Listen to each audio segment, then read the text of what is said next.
Welcome to the Holy Post. On today's show, we talk about Martin Luther King Jr., who's widely celebrated today, but that wasn't the case when he was killed in 1968.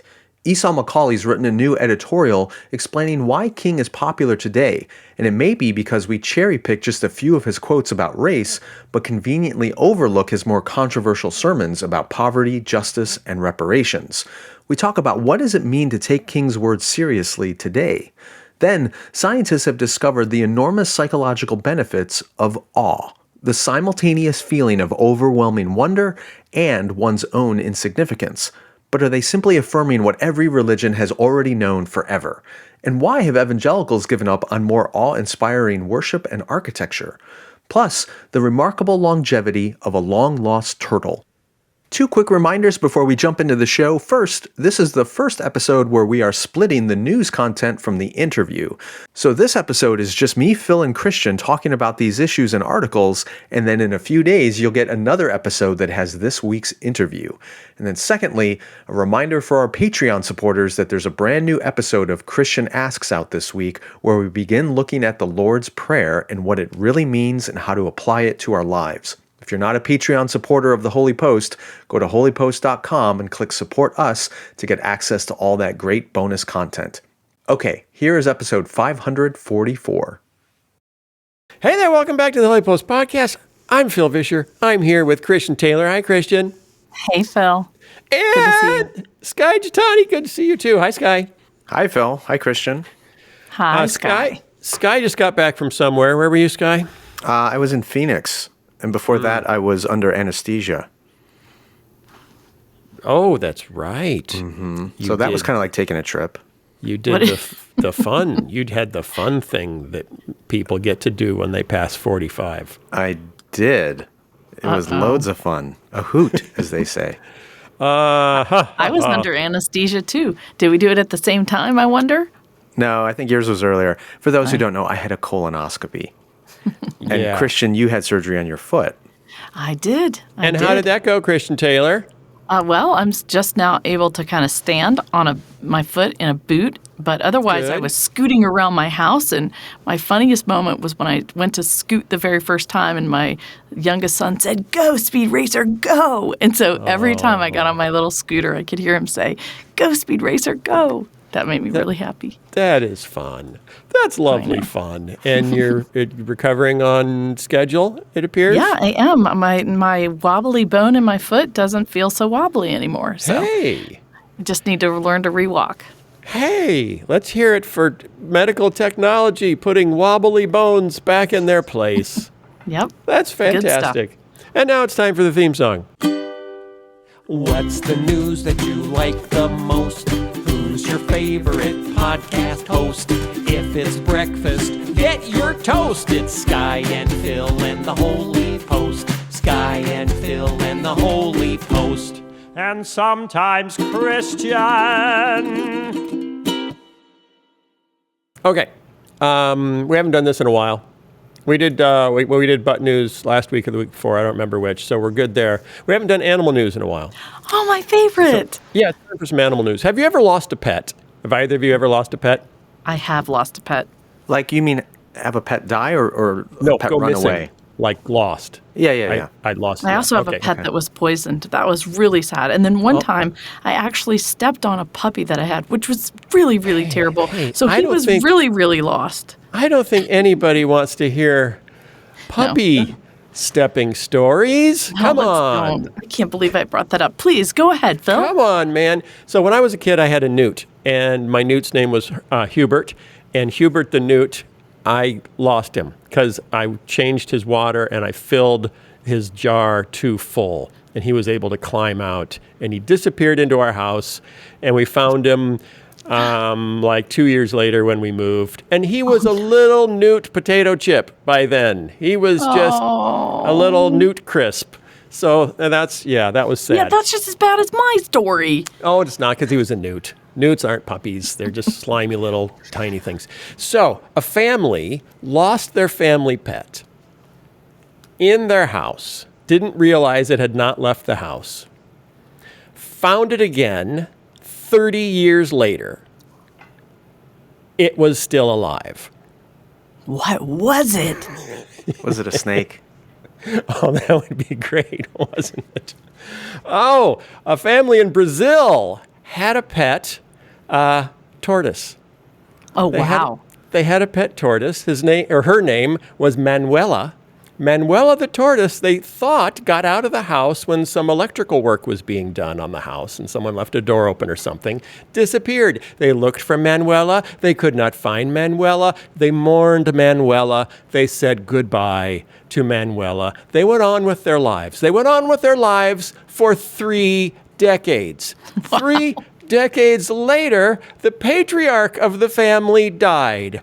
And somebody had to go up into the attic to find some of his old things and gather them together. And while they were up in the attic, they looked in a wooden box, and there was Manuela. Come on.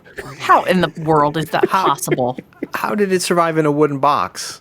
The box wasn't shut. It was a speaker cabinet, and it was open. Oh. And it was like using that as its little house. It was living in a little wooden box. It sounds a little bit like Bruno from Encanto, where Oh, he's yeah, like he's living Bruno. in the walls of the house and he's I kind of hear hiding, that but he's sound. there the whole time. Associate him with the sound of falling sand. Yeah, Okay, I but get it. wait a second. What did it eat? It's not like it could even sneak into the kitchen and get some lettuce. That's a What did very it good eat? question, Christian. What did it eat for 30 years? Their And where did theory it is it was eating termite larvae. That was Nice. the only thing accessible. And there was no water in the attic. It drank no water for 30 years. So they believe it was getting enough moisture from the termite larvae to survive. How did it get in the attic in the first place? I don't know that, Sky. Some kid had to have taken it up there because It it's not took going to an climb up elevator. to the attic. Climbed up the wall. Turtles don't climb. The electricians just threw it upstairs. I don't know. It went to the attic and it lived there. Can you imagine 30 years by yourself in an attic? Oh my Just gosh. like, what should I do today? What should I do today? So they took it to the veterinarian and said, is Manuela okay? And they said, yeah, actually, Manuela is in good health. But, oh, look here. Manuela is actually Manuel. That was the second surprise. Manuela was a boy. So Manuel is doing fine, having spent 30 years as a bachelor living alone in a box in the attic. Can you imagine how it must have felt the first time it was like given something other than termite larvae? Like imagine if it had a drink of water and a piece of lettuce or Yes. a carrot. Must Yes. have been so Reminded of excited. Jurassic Park, where what's his name, Dr. Malcolm, the character that Jeff Goldblum plays. He said, "Life finds a way." Yeah. There you go. It A does. turtle That in the is so attic. true. That is so Wouldn't true. it You be know, sad if it like died a week later? That would be tragic. you know the tortoise that lives on the grounds of the presidential mansion in some Caribbean island that was No. given? No, I No? forget what island it is, but there's a little presidential mansion thingy, and they have a tortoise that's just wandering around, Old George or something like that. And the tortoise was given to the president in like 1830, and it's still there, still wandering around. Wow. Wow. Same animal. It That's is impressive. amazing how long they Yeah, live. same tortoise. Yeah. Anyway, that's our animal news for the day. Kids, Only they could talk. It's kind of wasn't like that Joe interesting? Biden. So the lesson, the lesson is, Good if you wins, lose Sky. your pet and it's a in the attic. tortoise, don't stop looking after a couple of days. Don't stop looking after a couple of weeks. Don't even stop looking after a couple of years, because it's probably still going somewhere. Apparently, tortoises are very resourceful in finding food and water and making a little shelter out of a speaker box. All right. Let's How move many on. termites must they have had for that thing to I survive? know. That's I the know. other For thing. 30 years, it's a wonder the attic hasn't descended a few floors. Right. Unless but that turtle can you- alone was keeping that house standing. Can you also imagine, like, couldn't they have heard it, like, clawing Scratching across around? scratching around up there? Maybe there was just a legend of the haunted house. Like, oh, do you hear that noise again? Oh, that's Aunt Margarita. She's Phil, back this looking sounds like for a- her wedding dress. It sounds like a children's book you should write.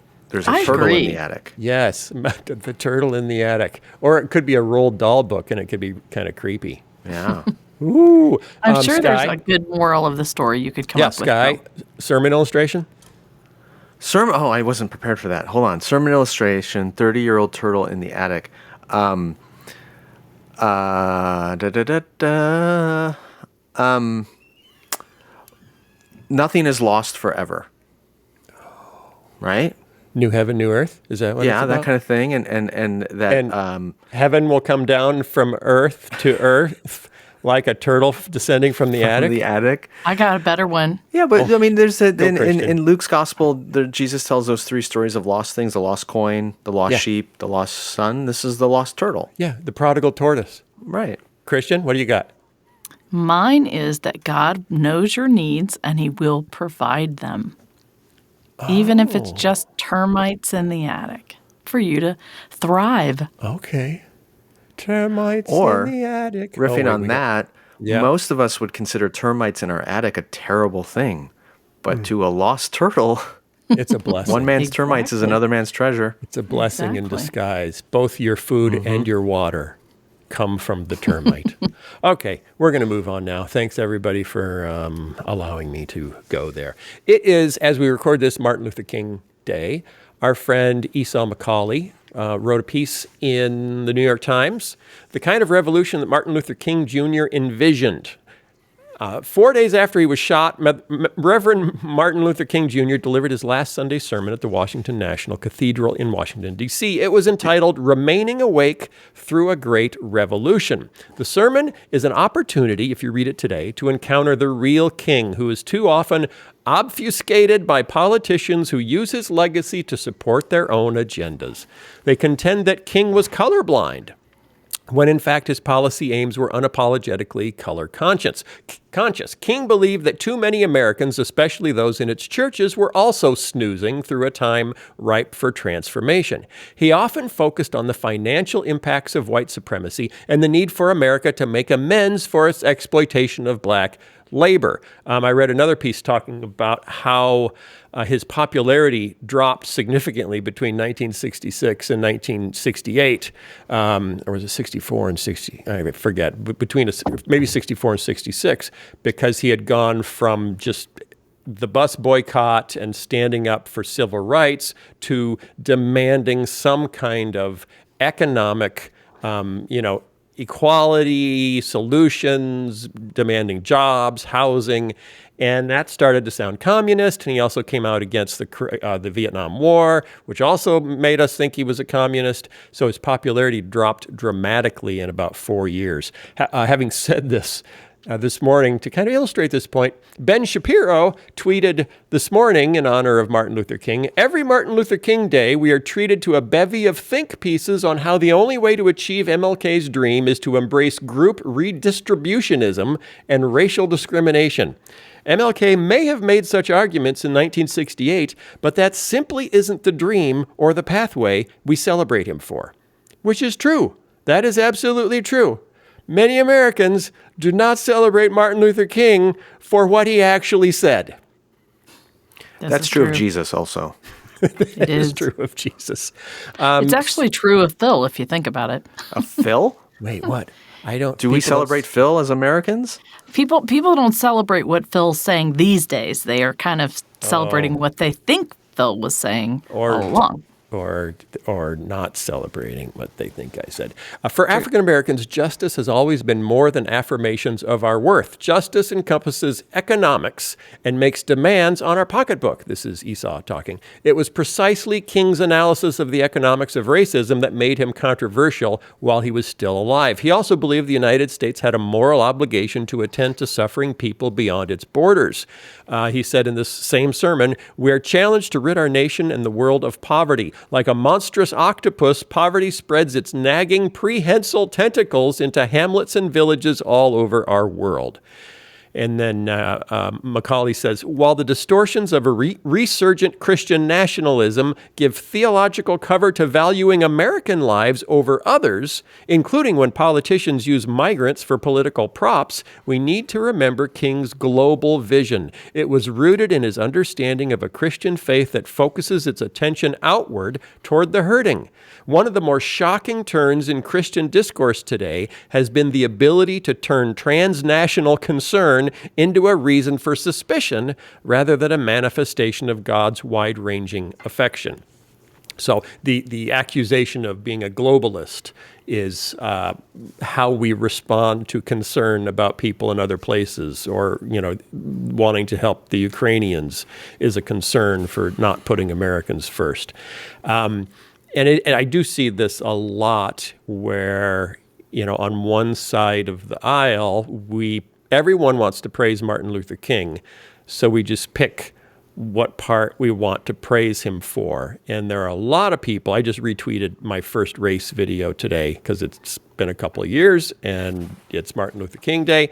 And a lot of people pushed back very hard. They love the idea that we don't negatively treat people because of their race. We don't like the idea that we may be required to positively treat people in a certain way because of their race if they've been damaged by treatment historically. And that's what we see a lot on Martin Luther King Day is, no, he didn't want us to have to do anything special for black people. He just wanted us not to be mean to black people, which is great until you actually read his writings. So here's part of the problem with a historical figure like King, and this is true of numerous others. I think he was only 39 years old when he was assassinated, remarkably young. Yeah. And therefore, he's frozen in time. And we never got to see how would his ideas and rhetoric have developed had he lived through the 1970s into the 1980s, maybe even the 1990s, as all the different cultural changes were happening. And so we go back and we kind of pick and choose, like you said, Phil, the parts that we like and emphasize those. And even Esau, I mean, obviously he's quoting King accurately in this speech he gave. And King did call for things like economic reparations and a significant effort to curtail or end global poverty, and had various ideas for what that would look like. What I'm curious about is how would King have reacted to the fact that since his lifetime, global poverty has been cut, I think, more than by half. Mm-hmm. And it's not primarily because of charitable engagement, but mostly through economic development and the expansion of global capitalism, which, while cutting poverty in half, has led to other things like greater environmental destruction and economic inequality and other problems. So it seems like for every problem we end up solving, we create a few others. And yeah, I'd be curious to know what, because he was a critic of economic exploitation, but he was also deeply committed to ending poverty. So we just don't know how he would have thought about things. There's been think pieces written for years about what would King have thought about the LGBTQ movement and on, and it's all speculation. We just can't really know. Right. But that's what's hard about these figures, is they're gone so young, and then we just cherry pick what we want and project out what we want about their thinking in the present day. Here's a few quotes from MLK that make us a little less comfortable. Whites, it must frankly be said, are not putting in a similar mass effort to re-educate themselves out of their racial ignorance. It is an aspect of their sense of superiority that the white people of America believe they have so little to learn. Okay, I don't like that very much. A society that has done something special against the Negro for hundreds of years must now do something special for him in order to equip him to compete on a just and equal basis. See, that's now what we call racial discrimination. It's exactly what Ben Shapiro just called racial discrimination. Christian, I know you read the book The Sum of Us by Heather McGhee. You remember that? I do. I think it came out last year, maybe 2020. But her argument in the book, and I think there's a lot of validity to this, is part of the barrier to things like reparations, or at least investment in minority communities that would help them, which is, I think, what King is calling for. The barrier to that is people have this zero-sum view of the world that says, if we're going to put more money toward helping African-American communities, that's money that's being taken away from white communities. And that's not how economics works. And the idea is we can invest in under-resourced parts of our society, including historically African-American communities, and it would actually benefit everybody if we did that. But the zero-sum mentality is what prevents us from doing that. It's why we didn't do reparations after slavery 150 years ago. It's why a lot of effort that was made in the civil rights movement never got fulfilled, because there was this attitude from the white majority, that we don't want to lose any benefit by giving it to African Americans. But that's a false way of thinking. It's not accurate. Yeah.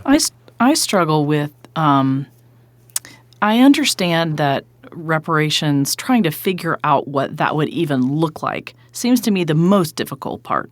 What would that even look like if we were to do those things? That, I think, is the tough question. Well, that's a good conversation to have, except we don't want to have that conversation because it implies we need to do something. But we do it all the time. We just don't call it reparations.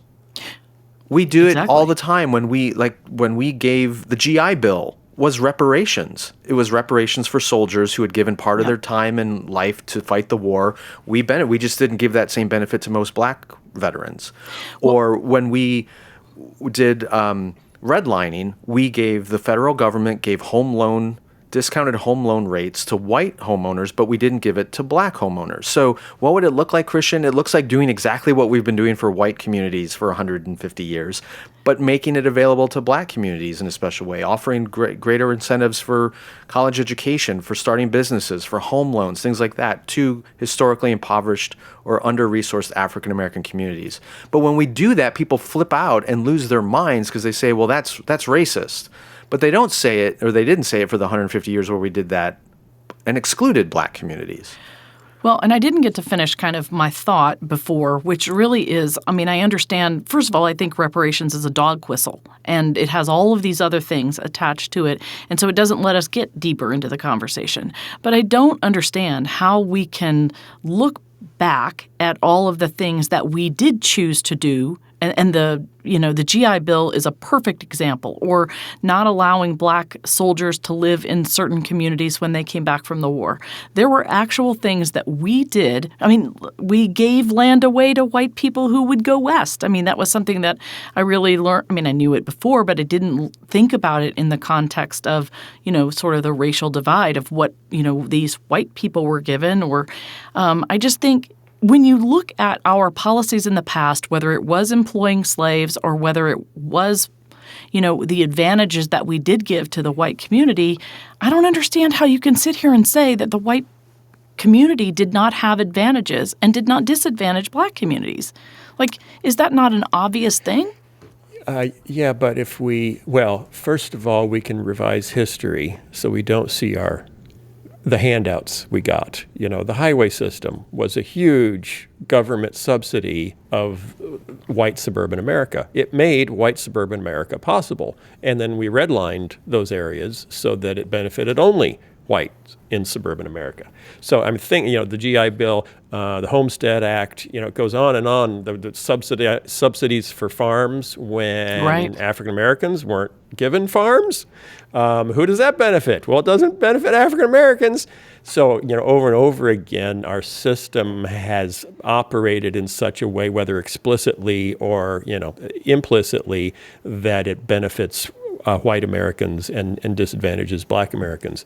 And so I do see Ben Shapiro's tweet as a pretty good example of, we like this guy, but our picture that we've made today of him is what we like. And that's what we're celebrating. We're celebrating the guy who stood for colorblindness, even though he didn't. Yeah. Little upsetting. We appropriate historical figures all the time to fit our agenda, our politics, our worldview. I would never do that, Sky. I would never. I'm sure, Phil. I would never. Okay. Like who? Who else do we appropriate? Oh my gosh, everyone. From Thomas Jefferson, George Washington, Jesus Christ, Mother Teresa, on down the list, and Bonhoeffer. We do this with thinks everybody. Exactly like I think. And so does C.S. Lewis. They believe all the same things that I believe. But let me ask you this, you guys. I'm always going back to the practical. Yeah. So if we do see this disparity, and we do see this problem, and we do understand maybe what King was saying and who he was and what he was working for, what does that mean, for us? What can we do today? One of the things I loved in Esau McCaulley's article was he said instead of asking, what people hailed from to determine their worth, King asked the biblical question, who is my neighbor? And he answered it using the logic of the Good Samaritan. My neighbor is the person in need. And I think taking it back down to, it's this big idea that we have to get our heads around. But at the end of the day, if we don't actually do something, then it's difficult to say we're part of the solution. Right. I do think it's important. I ended up in another bit of a Twitter scrum over the last 48 hours, actually. And I forget how it started. I always forget how these things start. But it was basically me making the point that different Christians vote differently based on their life experiences, which affects how you prioritize different issues and then how you view different policies pursued by different politicians. And, the heavy pushback was, no, Christians have to vote for Republicans because abortion. And it's just over and over again, over and over again. That was it, over and over and over and over. And I'm trying to argue on behalf of like the 90% of black Protestants who vote reliably Democrat. And the answer is, well, they need to be saved. They need to repent. They need to, because we're doing it right. We are doing it right. They are doing it wrong. If abortion isn't your number one issue in your life that shapes how you vote, you're doing it wrong. And it's just that arrogance of, the way I order the issues in humanity is the right way to order issues in humanity. And if you disagree with me, it's not just that you have a different perspective that maybe I could learn from. It's, you're not faithful to God. You're doing it wrong. And I'm kind of getting tired of that, and I know I should keep my mouth shut, but I just keep advocating for actually listening to people who see the world differently than we do. To Christian's point, though, about what we do, I think you could have two Christians who are encountering the same problem. Let's say they're in an impoverished neighborhood on the south or west side of Chicago that doesn't have adequate schools, doesn't have good small businesses, doesn't have intact families, doesn't have infrastructure, doesn't have all the things that a healthy community would have. Two people looking at this, and they can both feel a great deal of compassion and a desire to love their neighbors and do something about it, and yet, in good faith, disagree on the best way to help their neighbor. Sure. And that's where I think sometimes we get off track. One side, to take an extreme point of view, would say the government should have no role in this. It should all be private engagement. It should be churches and individuals and charitable organizations and people coming in and reviving this community. Others would say, no, we need federal grants and state and local help, and we need investment in schools and these other kinds of things. And I think most reasonable people would say, actually, we probably need both. It's not an either or, it's a both and. But what we end up getting into is a debate on social media or wherever it might be on the extremes, where it's all about a government policy or program, or it's all about private, individual, or charitable engagement, and the reality of the middle ground is ignored. And I don't want these kinds of conversations to become shouting matches between the left and right extremes, rather than a generative conversation of people of goodwill and shared faith trying to figure out what's the right solution for the situation on the ground. And I know people like that, and I know communities like that, and they should be celebrated. But it's not even Martin Luther King Jr. would not say this is all about government investment. He clearly believed in the role of local churches and communities and the importance of family and community helping one another. Like it's a multi-layered tapestry of engagement. But our social media engagement, our regular media engagement, just wants to set up these fights between who's right. Is it this way or that way? And that's not helpful. It's just not helpful. Well, and I listen to what you guys are saying on Twitter. I read them. I see these conversations. And a lot of times I just feel like it's, chasing windmills or spitting into the wind. Because at the end of the day, we can sit here with a phone and tweet and say things, but we're not really going to change anybody else's mind in a tweet argument or on a Facebook group. We're just not. It's just a playground for throwing sand. Truthfully, I think we just need to begin asking ourselves, what can I do? And I really was wrestling with this myself over the last, I would say, year as we've been engaging in these conversations. And I wanted to do something, but I couldn't really figure out what to do with where I lived or the time that I have. And it's easy for me to give money and resources, but I really feel challenged to be invested in who is my neighbor. And I asked the Lord to show me where I can serve or what I can do that I can be a neighbor to someone different than me. And I just waited. Waited till one Sunday. I talked to a woman who worked for Exodus World Service Ministries, and she talked to me about serving an Afghan family. And I just got this vision right away of sitting down with this family with my two sons that had helped Afghan people coming home at Christmas, trying to get to know them better and thinking that there would be some healing for both of them in that moment. And I really felt like that was an answer from the Lord. He just opened a door that felt right to me, and I walked through that. And through sitting in this house with people very different from me, who looked different, their furniture was different, they smelled different, they served different food, it was uncomfortable and it was confusing, and yet it was beautiful. It was absolutely beautiful because I saw healing in the eyes of this family that people would come and spend time with them. I saw healing in my son, who was so grateful to talk to people that he had helped free. So I walked away from that feeling like I was honoring what the Lord calls us to do in His Word.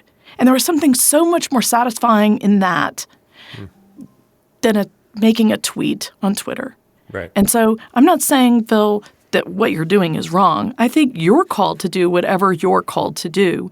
But I just want to encourage others and give them a vision of really what I do think King was calling us to, which is try to get involved in those that are least of these and get to know them. Because once you know them, they are no longer another. It is no longer us versus them. They're no longer a statistic. And that's my challenge to people that are listening today. Yeah. Go a step further. Yeah. We're doing a new format starting this week where we're separating the news from the interview as two different episodes that will come at different days of the week. And my interview this week touches on some of the exact stuff you've said, Christian, of what does it mean, how do we know we're doing Christianity, other than talking about it? Other than arguing about it, other than posting about it and tweeting about it, how do we know that we are living as part of a new community, in the name of Jesus? And that's, and it convicted me. The interview is really good, and it'll come later this week on this subject. It convicted me that I need, whatever Christian community I'm in, I need to make sure it's engaging with real needs in the real world. Or we're just a book club, we're just getting together. We've just picked the Bible as our book this year, and it's interesting, isn't it? Let's talk about it.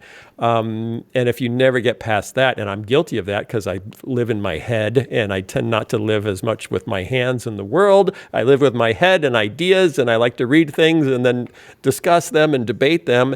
And that's, if I stop there, I've stopped short of following Jesus. I haven't actually gotten to my feet. I'm sitting in my reading chair with a pipe and a bagel pretending Christianity. I want to say one thing about that, Phil. You were created, I don't need to tell you this necessarily, but I do feel compelled to say this. You are created with certain and unique gifts, and you have shared those with the world. Your race video that you reshared today was a super powerful tool for me.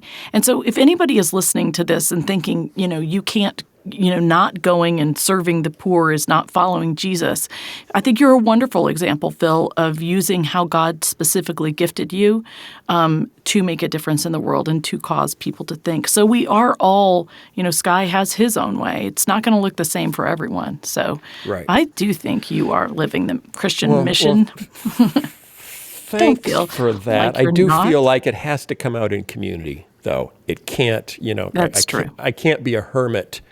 And I've said it before many times, I can't Christian alone. I just can't. It's not a thing. You can talk about Christianity alone. You can write about Christianity alone, but you can't Christian alone. Sky? To add to that, you can't Christian alone, and it should be communal, and congregational life should look like what you're describing. But then the question becomes, what happens when you have 100 million Christians in one country? Should we not then together also make policy decisions and what we do politically, meaning just with our shared resources, to seek justice? That's where the breakdown happens. I think for a lot of evangelicals, they have a very strong theology of an individual obedience to Jesus. Some of us get so far as a congregational obedience to Jesus, but very few of us get as far as a national obedience to Jesus or a larger systemic and policy obedience to Jesus. That's the breakdown for many of us. That sounds like Christian nationalism, Sky. No, it's pretty much the opposite. Pretty much the opposite. Okay. A country living under God's law? I'm not saying living under God's law. I think when you have as many Christians as we have in the United States, that ought to be reflected in what we choose to do together at some level. So when you have an historically disadvantaged and persecuted group of people, and yet you have hundreds of millions of Christians in that same country. Is that who you're talking about, white evangelicals? Exactly. And you have a large number of Christians. Those two things should play out in a policy somewhere. And the fact that in a lot of white evangelicalism, we have said absolutely not, that is a no-no, that's actually a violation of our faith, means there's something wrong. There's something broken there. And you can apply, white evangelicals are applying that very dynamic to abortion. We've talked about this many times. They see abortion as an unjust persecution of the unborn, and they want to mobilize resources to change that. Great. There are other unjust things that are happening in our society that also should have resources mobilized to address. Right. And when we just limit our imaginations, that's the problem. Okay, we got to take a break, and then we got one more cool story to talk about, so we'll be right back. The Holy Post podcast is supported by listeners like you. This episode is also sponsored by Abide, the #1 Christian meditation app. Last night, I was trying to go to sleep, but my latest interactions on Twitter had my brain all, a Twitter, so I tried something new. I pulled up the Abide meditation app on my phone and clicked on a bedtime meditation. For a few minutes, I was led through a calming exercise mixed with thoughtful readings from Psalms. And you know what? It worked. The little blue bird stopped tweeting in my head and my whole body relaxed. The Abide meditation app is a wonderful way to slow down and de-stress before bed, first thing in the morning, or anytime life feels a little overwhelming. If you'd benefit from calming your mind with scripture, download the Abide meditation app. Right now, we have a special offer when you subscribe. 25% off your first year when you sign up for the premium subscription, but only if you text our promo code HOLYPOST to 22433. Let God's Word bring peace into your day and night. Download the Abide Meditation app and text our promo code HOLYPOST to 22433 today to get 25% off. And now, back to the show. Okay, another story from the New York Times this week.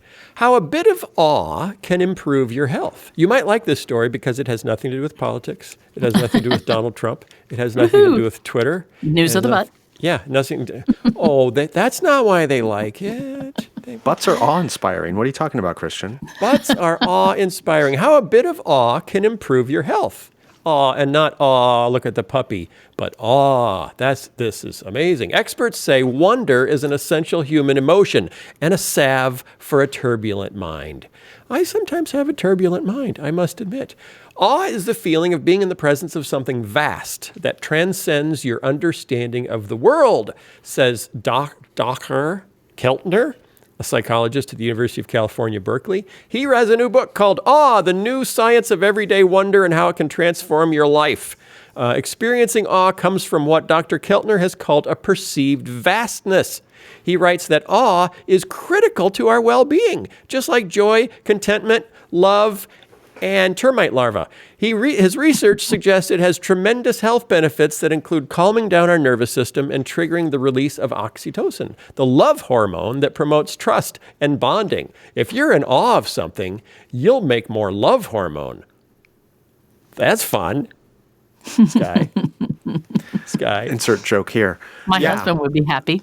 Yeah, our bodies respond differently when we're experiencing awe than when we are feeling joy, contentment, or fear. Awe activates the vagal nerves, clusters of neurons in the spinal cord that regulate various bodily functions. It slows our heart rate, it relieves digestion, and deepens breathing. It also has psychological benefits. Many of us have a critical voice in our head telling us we're not smart, beautiful, or rich enough. Awe seems to quiet the negative self-talk. Did you know that?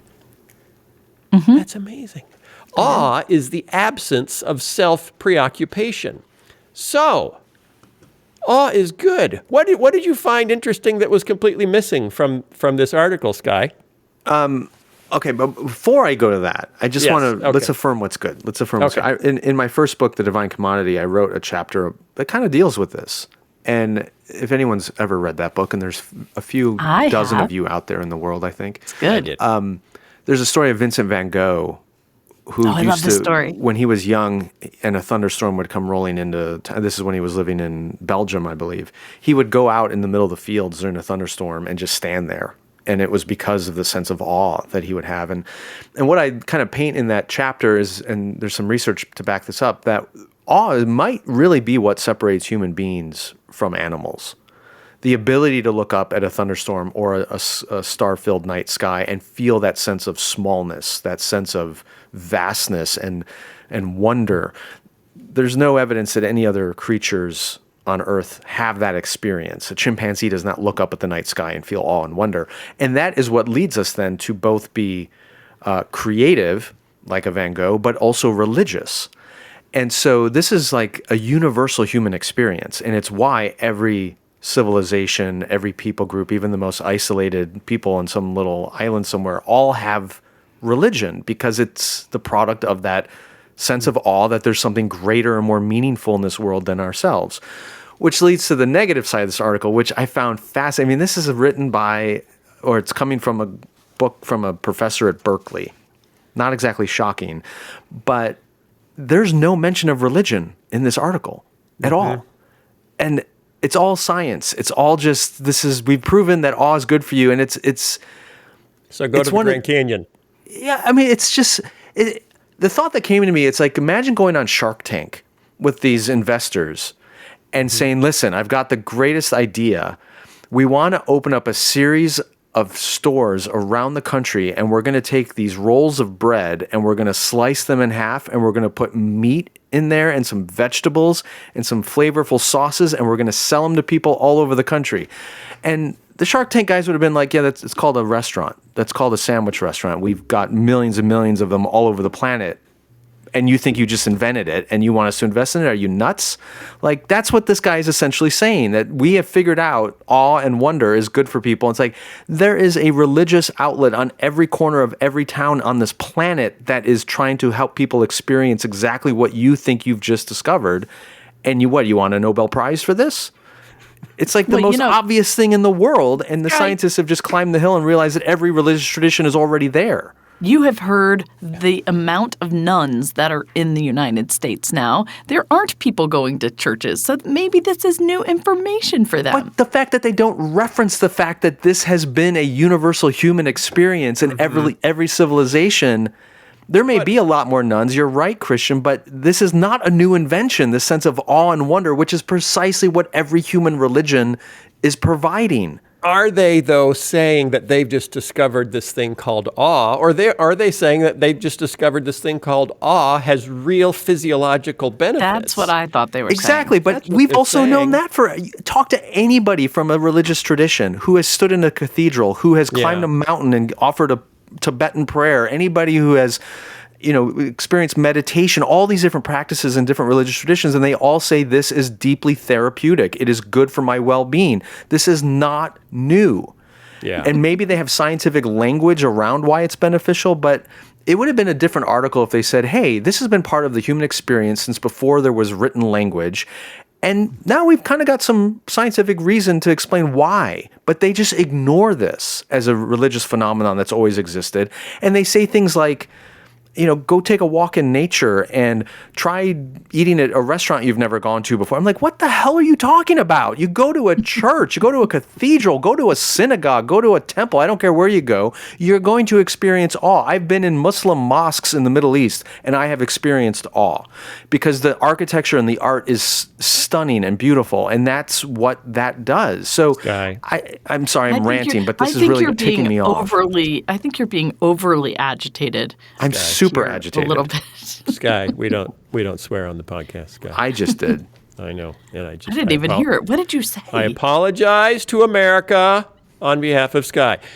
Do you think it's a problem that we tend that our religious spaces in the last 100 years have become so practical? Yes. That you don't walk into an evangelical space and look up and go, wow. Yes, I think that's a problem. Yeah, because I was, we went on a river cruise. You guys remember this a year ago. We went on a river cruise with my mom, who's 80, and we, went to different towns in the Rhineland and went into cathedrals. And you just walk into a cathedral and you go, oh my! I mean, it's like going to the Grand Canyon, but it's a space it's a sacred space that has been created for the purpose of creating the sense of awe and wonder. A sacred space that's built by humans to celebrate the art of humans. I mean, another argument can be made that how is that different than the Tower of Babel?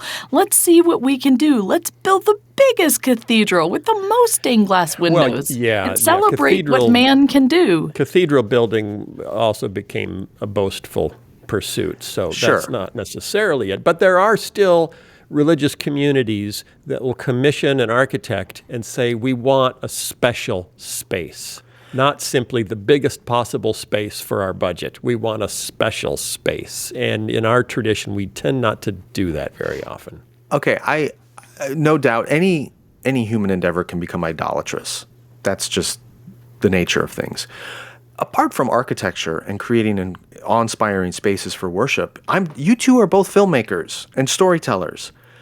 We have all read a book or watched a film that has been awe-inspiring. Yes. Any artistic endeavor can inspire awe and draw us closer to our Creator and give us a sense of wonder and a sense of smallness in the vastness of the universe. Mm-hmm. And it happens in different ways. Sometimes it's just the beauty of the cinematography as you watch a documentary about nature, or sometimes it's a story that's being told about a particularly inspiring person of self-sacrifice or love, and you're inspired by it, and it creates a sense of awe.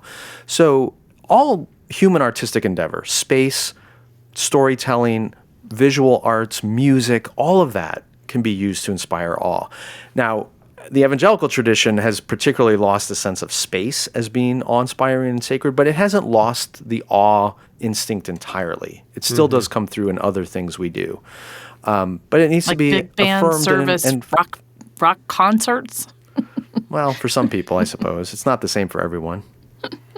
Like when you see flying drummers in your Christmas show. Right. And you Exactly. say, oh my that's so goodness. awe-inspiring. I've never seen anything quite like that. It's funny because speaking of film experiences that create a sense of awe, there's the Pandora ride, the Avatar ride at Animal Kingdom in Disney World, where you actually get on one of those little flying creatures and then you go flying in an IMAX screen 3D with scents and all. It's like soaring over California, except it's soaring over Pandora. And it is so beautiful, and it is a nice tight, 5-6 minutes, soaring, amazing. Everything's beautiful, amazing. It feels like soaring through Eden. My wife and my sister got off the ride and they were in tears. It touched them that deeply, and you can actually feel the creature you're on breathing, underneath you. Then I just went and saw Avatar 2, The Way of Water, which is the exact same technology, but it's 3 freaking hours long, and there's terrible things happening and bad colonialism, and we're going to hurt all the beautiful things. And when it was so overwhelming and loud, when I got out after 3 hours, I felt like I'd just been beaten up by a supercomputer. I was just like, this is too much. So it was the same technology, and it was the same storyteller, but it was like, wow, this had awe. It also what it didn't have was conflict. The bad guys showing up and trying to hurt all the good guys. And I don't know how much of that it was, but there was just Yes, you can create a sense of awe using filmmaking craft. You can also easily mess it up and just make people feel like they've been abused. As you were saying that, I just realized that, God spent a lot of time telling Solomon how to build his holy temple. Yes. So at the end of the day, he really does care about beauty and creating sacred spaces. If he didn't, he, planned out every detail of that temple. So I think he had to reach out and artistically gift Yes. to men specifically to make it happen. It was that important that no one in your community has the skill set needed to build what I want you to build. So I'm going to miraculously create that skill set. Yeah. Well, that tells you how important it was. Here's an interesting detail. Phil, what you're referencing is when the Spirit of God comes upon the two artisans to design the tabernacle in the book of Exodus. Yes. First time we're told anywhere in Scripture that the Spirit of God fills people is these artists to create the tabernacle. Christian, what you're referencing is the building of the temple later, centuries later, in Jerusalem. Oops. The temple was actually built using foreigners, Phoenicians, and the temple that was designed actually borrows heavily from pagan temple designs. So in those two stories, you have both the Holy Spirit inspiring people to create beautiful things and God borrowing non-Christian or non-Jewish, in this case, symbols and architectural styles and appropriating them for his own purposes. Interesting. So there's a lot there to say that there is this general goodness of artistry, even when it comes from a non-Christian source, and God's Spirit does inspire it. So all of that should help us to appreciate these things. But back to the original article, makes me wonder. He's got a bee in his bonnet. No, We're this gonna isn't a go bee in my right bonnet. back I there. do wonder, though, Christian, you made the point that there's a lot more non-religious people, more nuns in our society. Where do you think those people are going to turn for that sense of awe and wonder if it's not a traditional religious outlet? Experiences. Is it going to Avatar at Disney? It's bungee jumping, Space. hang gliding, eating Space. in one of the top 4 restaurants in the Northern Hemisphere. It's somewhat consumptive, unfortunately, but it's experiential. Yeah. But when you're just consuming, or especially when you're paying for an experience, can it really have that therapeutic effect where you feel awe and small? And I mean, I guess you can feel it, but if it doesn't come with a larger narrative that you believe yourself to be a part of, does it still work? Yeah, you have to build it. You have to, just making you feel small or a transcendent experience. Or people that, blog about transcendent dining experiences. That was the most amazing thing, and it made me weep to taste that pudding. Can I say something positive about this article? Yes. So one of the things I did glean from this article was a reminder, 2 reminders. One, it's curiosity that leads to that awe. And we truly need to, I think, up our game in the curiosity department, no matter what it is. Just really being curious about other people, about other places, about whether it's people in our own families that we don't really know that well, or people from other cultures or other races or other religions. That piece of curiosity, I think we need to increase. That's number 1. Number 2, in the article, I really got this idea about awe being in simple things. That we can sit there if we take a moment and be really thoughtful and mindful of the environment we're in, and we look around and we see whatever is right in front of us. If we deeply contemplate that, how this technology is working, or this, Yeti cup I have in front of me, there's just so many things that if we stop and think deeply about can inspire our sense of awe. I was sitting in my office that I've just recently finished that I had packed away forever all these special things from all my different trips and travels or pieces of art that I liked, and I stuck them all on the bookshelves or around. But you know what? I hadn't sat there for 1 second to sit and take it all in and look at those special things and just remember those things. So I do think there is positive things in this article about just how we can experience awe, even if it didn't recognize where awe began. So there you go. That's true. Another thing that the article does bring up is to look for awe in people's moral excellence. Oh, yeah. And I'm thinking back to that incredible moment when some of the parishioners from Mother Emanuel, that At 9/11? No, the historic black church where the white guy went in and shot people during a Bible study. Charleston. Yeah.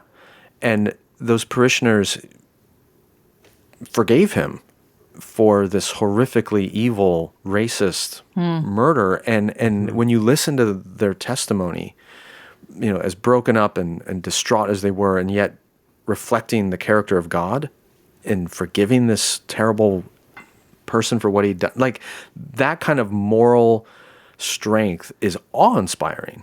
Yeah. And bewildering at times. And it's there's been a number of moments in my life where I've seen people in person do things like that you just go, this is a strength that's not of this earth.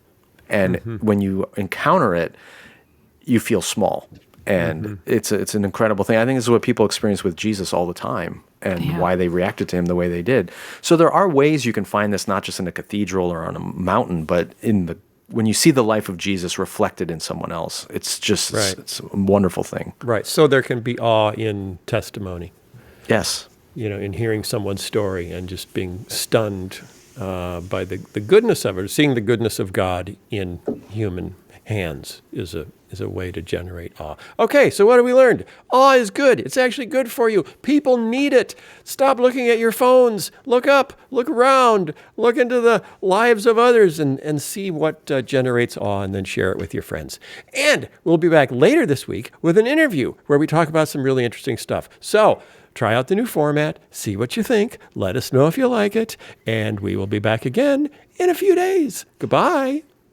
The Holy Post Podcast is a production of Holy Post Media. Help us create more thoughtful Christian media by supporting us at patreon.com/Holy Post. Also, be sure to leave a review on iTunes so more people can discover thoughtful Christian commentary, plus ukulele, and occasional butt news. Visit holypost.com for show notes, news stories, Holy Post merchandise, and much more.